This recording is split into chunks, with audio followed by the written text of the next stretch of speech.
হোমনা পৌর এলাকায় surface water treatment প্ল্যান্টের নির্মাণাধীন কাজ পরিদর্শন।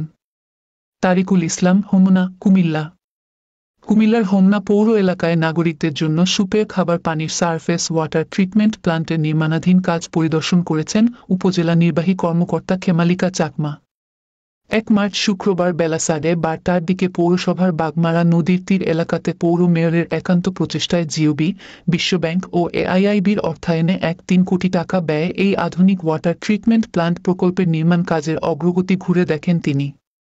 পরিদর্শনকালে উপস্থিত ছিলেন পৌর মেয়র অ্যাডভোকেট নজরুল ইসলাম, প্রকল্পের কনসালটেন্ট রিয়াজুল বারী ভূঁইয়া।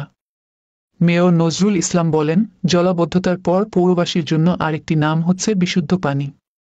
বর্তমানে ভূগর্ভস্থ পানির স্তর নিচে নেমে যাওয়ার কারণে বিশুদ্ধ পানির সংকট।